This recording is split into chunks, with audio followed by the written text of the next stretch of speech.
지난 출애굽기의 말씀을 보면 하나님께서는 이스라엘 백성이 토로하는 외침을 외면치 않으셨습니다. 그들의 울부짖음을 들으시고 응답하시죠. 이스라엘 백성을 구원하시는 일에 모세를 부르십니다. 그 놀라운 부르심의 자리에 모세가 서게 되었죠. 말씀을 보면 모세는 이런 하나님의 부르심에 거절할 이유를 찾고 있습니다. 그런 모세에게 하나님께서는 내가 너와 함께 하겠다라고 말씀하십니다. 그리고 하나님의 이름을 알려주시며 하나님을 아는 지식을 허락하십니다. 그리고 앞으로 있을 그 모든 계획들을 설명하시며 괜찮다, 내가 이 모든 것들을 이끌어갈 것이다 라고 안심할 수 있게 해주십니다. 그런 상황 속에서 모세는 어떻게 반응하고 있습니까? 오늘 본문 1절의 말씀을 함께 보겠습니다. 모세가 대답하여 이르되 그러나 그들이 나를 믿지 아니하며 내 말을 듣지 아니하고 이르기를 여호와께서 내게 나타나지 아니하셨다 하리이다. 거절의 표현입니다. 한마디로 표현하자면 이런 것이죠. 하나님께서 그렇게 말씀하셨지만 여전히 이스라엘 백성이 나를 거절할까 봐 두렵습니다. 이렇게 이야기하고 있는 것입니다. 지난 3장 12절에서 하나님께서는 분명하게 약속하셨습니다. 반드시 너와 함께 있으리라. 14절에서는 그 보내신 자가 누구인지를 확실하게 설명해 주셨죠. 스스로 있는 자가 너를 보내셨다. 그리고 15절부터 22절까지는 그 스스로 보낸 자, 하나님께서 어떤 일을 펼치실지를 다 이야기하셨습니다. 3번의 거절, 그리고 3번의 하나님의 응답이 있었습니다. 이만 했으면 가도 될 법한데 모세의 마음에는 계속해서 두려움이 있었던 것입니다. 뜬금없이 이스라엘 백성에게 찾아가서 하나님의 이름을 말하며 너희를 구원해 주실 것이라고 이야기해도 그들은 나를 믿어주지 않을 것이다 라는 두려움이 있었던 것이죠. 모세에게 왜 이런 두려움이 있었던 것일까요? 출애굽기 2장 14절의 말씀을 보면 이런 모세의 두려움이 그래도 이해는 갑니다. 모세가 왕자의 신분에 있었을 때 이스라엘 백성들 2명이 싸우다가 이런 이야기를 합니다. 누가 너를 우리를 다스리는 자와 재판관으로 삼았느냐? 40년이 지난 지금에도 그 2사람이 한 이 이야기가 모세의 가슴 속에는 깊이 박혀 있던 것이죠. 왕자의 신분이었는데도 다스리는 자와 재판관으로 삼았느냐고 되물었습니다. 그런데 40년이 지난 지금 그저 한낱 노인이 된 이 모세를 하나님 이름 하나만으로 믿어주겠냐는 거죠. 현실적인 두려움 앞에 할 수 없음을 이야기하고 있습니다. 함께 하신다는 약속을 받고 하나님의 이름을 아는 지식을 허락받았습니다. 그리고 하나님의 청사진을 보았죠. 그런데 나를 보니 안 될 것 같은 겁니다. 나를 믿지 못하는 거죠. 내 말 또한 듣지 않을 것 같습니다. 이런 두려움이 어찌 모세의 것만이겠습니까? 연약한 나의 모습을 보면 흔들립니다. 그 놀라운 하나님의 역사와 계획이 나와 함께 하심을 믿지 못하고 자꾸 흔들리게 되는 것이죠. 현실 속의 우려가 나를 휘감기 시작합니다. 그러나 그럼에도 불구하고 하나님께서는 그런 우리의 연약함을 아시고 믿을 수 있는 힘을 허락하시죠. 계속된 말씀을 보면 하나님의 설득이 나옵니다. 2절에서 9절의 말씀 속에 하나님께서는 계속해서 거절하는 모세에게 3가지 징표를 주십니다. 첫 번째 징표는 지팡이가 뱀이 되고 그 뱀이 다시 지팡이가 되는 징표를 허락하십니다. 출애굽기 7장에서도 이 징표를 행할 때 애굽의 요술사들이 이와 비슷한 일을 행합니다. 그렇다면 그저 마술쇼와 같은 이 일을 모세에게 허락하신 것일까요? 아닙니다. 마른 막대기, 죽은 것이죠. 하지만 그것이 하나님의 말씀대로 사용될 때 생명을 가진 뱀으로 변하게 됩니다. 그리고 하나님께서는 독을 가진 뱀을 무서워하는 모세에게 그 뱀을 잡으라고 하십니다. 여러분, 뱀을 잡아보신 적이 있으십니까? 뱀을 잡을 때는 머리부터 잡아야 합니다. 그래야지 혹시라도 뱀에게 물리지 않을 수 있기 때문입니다. 그런데 하나님께서는 4절의 말씀을 보면 꼬리를 잡으라고 하십니다. 세상의 상식으로 보면 미련한 행동이죠. 뱀의 꼬리를 잡는다. 뱀이 머리를 돌려서 물 수 있는 상황입니다. 그런데 하나님께서는 그렇게 하라고 하십니다. 하나님을 믿고 순종하라는 것입니다. 하나님의 말씀대로 행할 때 그 어떤 것도 하나님의 사람을 해할 수 없음을 보여주고 계신 것이죠. 또 지팡이와 뱀이 상징하는 다른 것이 있습니다. 잘 알다시피 지팡이는 왕의 권위와 능력을 상징합니다. 여러분, 애굽의 바로 왕이 쓴 왕관을 한번 상상해 보시기 바랍니다. 왕관 가운데 있는 것을 아시겠습니까? 바로 코브라입니다. 쉽게 말해 바로 왕은 뱀의 여신에 보호하는 그 힘을 가진 왕이라는 것이죠. 하나님께서는 이 지팡이가 뱀으로 변하고 다시 뱀이 지팡이로 변하는 이 표징을 통해서 모든 권위와 권세가 모세의 손에게 붙잡힌 바 된다는 것을 상징적으로 보여주신 것입니다. 하나님의 말씀대로 행동할 때 그렇게 모세가 두려워했던 세상의 권위보다 더 큰 권능을 지니게 됨을 보여주시는 거죠. 그러니 독사, 그리고 세상의 권위를 두려워하지 말라고 표현하시며 이 징표를 모세에게 허락하신 것입니다. 두려워 말라는 것이죠. 두 번째 징표는 나병이 손에 생겼다가 없어지는 기적입니다.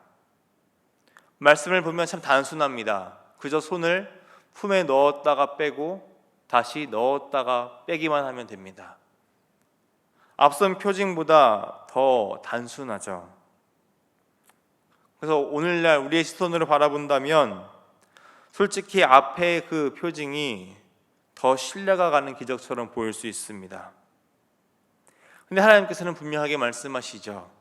8절의 말씀을 보면 지팡이의 표징은 믿지 않더라도 이 표징은 믿을 것이라고 말씀하십니다.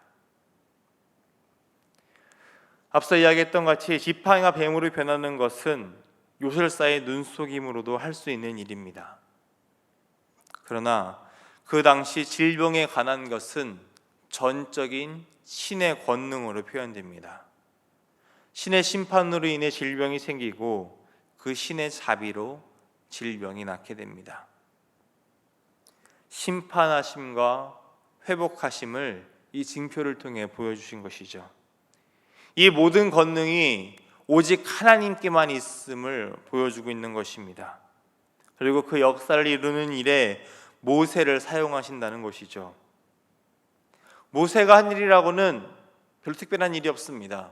모든 사람이 할 수 있는 일이죠. 그저 작은 행동으로 손을 품에 넣었다가 뺀 일밖에 없습니다.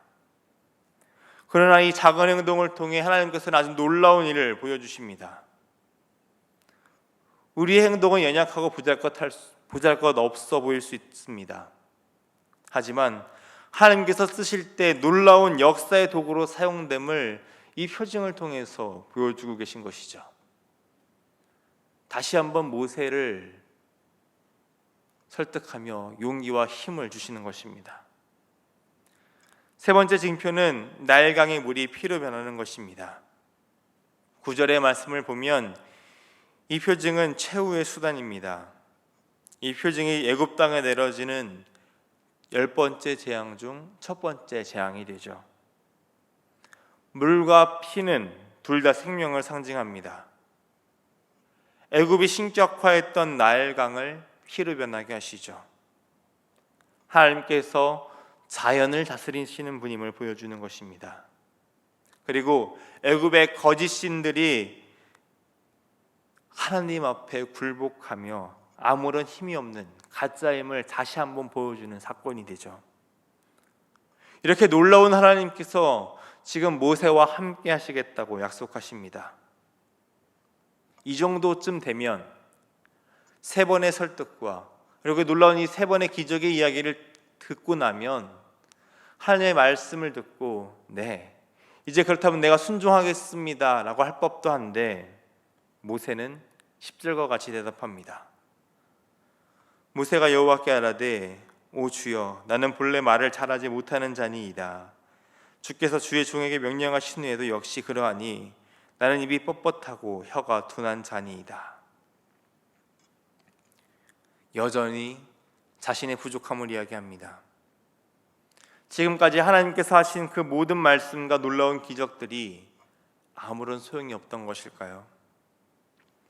모세는 지금 이렇게까지 무기력증에 빠져서 지금 자신은 도저히 아무것도 할 수 없는 사람, 그런 사람임을 계속해서 변명하듯 이야기하고 있습니다. 그럼 모세에게 하나님께서는 단호하게 말씀하십니다. 본문 11절의 말씀을 함께 보겠습니다. 여호와께서 그에게 이르시되 누가 사람의 입을 지었느냐? 누가 말 못하는 자나 못 듣는 자나 눈 밝은 자나 맹인이 되게 하였느냐? 나 여호와가 아니냐? 하나님께서는 누가 했냐고 묻고 계십니다. 다시 표현하자면 이 모든 것이 다 하나님의 주권 아래에 있다는 것입니다. 지금 네가 걱정하고 있는 그것 다 내 주권 아래에 있다고 말씀하고 계시는 거죠. 하나님이 다 해결할 수 있는 문제라고 말씀하십니다. 전능하신 하나님께 그런 것들은 아무런 문제가 아니라는 것이죠. 그러니 내가 함께하고 도와줄 테니 너는 가라 라고 계속해서 말씀하고 계십니다. 본문 12절의 말씀입니다. 이제 가라, 내가 내 입과 함께 있어서 할 말을 가르치리라. 하나님께서 함께 하시고 채우시겠다고 말씀하십니다. 그런데도 계속해서 여전히 모세는 그 부르심을 외면합니다. 13절을 보면 끝까지 이렇게 얘기하죠. 보낼 만한 자를 보내소서. 자신은 아니라는 것입니다. 그동안 이런 모세의 대답을 들으시며 또한 참으시며 모세에게 용기와 지혜 그리고 능력을 더하셨던 하나님께서는 14절을 보면 이번에는 화를 내십니다. 그리고 더 단호하게 모세를 보내시죠. 14절에서 17절의 말씀을 짧게 요약하면 이렇습니다. 이제 그만 가라. 더 이상 핑계거리를 찾지 말고 순종하며 가라. 우리도 하나님의 말씀 앞에 도저히 안 될 것 같다고 생각될 때가 있을 것입니다. 하나님의 뜻이 이해가 되지 않고 상식적으로 말이 안 된다고 생각할 때가 있을 것입니다. 그런데 하나님께서는 분명하게 말씀하시죠. 창조주가 되심을 말씀하십니다. 전능하신 하나님, 모든 역사를 주관하시는 하나님이라고 말씀하고 계십니다. 도저히 우리의 지식으로 헤아릴 수 없는 그 일을 하나님의 방법으로 이루실 것이라고 말씀하고 계십니다. 마른 지팡이와 같이 도저히 생명이라고는 찾아볼 것 없는 그런 마른 지팡이와 같은 보잘것없는 우리를 하나님께서 들어서 사용하신다고 말씀하십니다. 생명이 가득하고 하나님의 놀라운 기적을 일으키는 그 도구로서 우리를 사용하신다는 것이죠. 그러니 지금 우리가 해야 할 것은 변명과 핑계가 아니라 순종입니다. 우리의 머리로 이해할 수 없을지라도 믿음으로 순종하며 하나님께서 부르신 그 부르심의 자리에 나아가야 된다는 것이죠. 그때 하나님께서 하실 것이라고 약속하십니다. 능력과 지혜를 더할 것이라고 말씀하십니다. 그러니 여러분, 오늘 우리를 부르시는 하나님의 그 부르심 앞에 믿음으로 순종하며 그 놀라운 일을 이루실 하나님을 온전히 바라보는 믿음을 가지시기 바랍니다. 하나님께서 하실 것입니다. 그러니 이제 가라라고 말씀하시는 그 하나님의 음성에 순종하며 한 걸음을 내디디시는 믿음의 사람들이 되시기를 주님의 이름으로 축원합니다. 기도하겠습니다. 우리와 언제나 함께 하시는 하나님 아버지의 사랑에 감사를 드립니다. 약속의 말씀을 우리에게 주셨습니다. 그러나 우리는 우리의 연약함을 바라보며 하나님의 말씀에 순종하지 못할 이유를 찾습니다. 그런 우리의 연약함과 불순종에도 불구하고 끝까지 세우시고 더하시는 하나님의 사랑을 바라봅니다. 이제는 우리의 생각과 뜻으로 이해하고 판단하기보다 하나님께서 이루실 일들을 믿으며 순종으로 나아가기를 소망합니다. 오늘 하루도 하나님께서 부르신 그 자리에서 순종으로 나아가며 하나님만을 온전히 의지하는 믿음의 사람들이 되게 하여 주옵소서. 사랑이 많으신 우리 주님 예수님의 이름으로 기도드립니다. 아멘.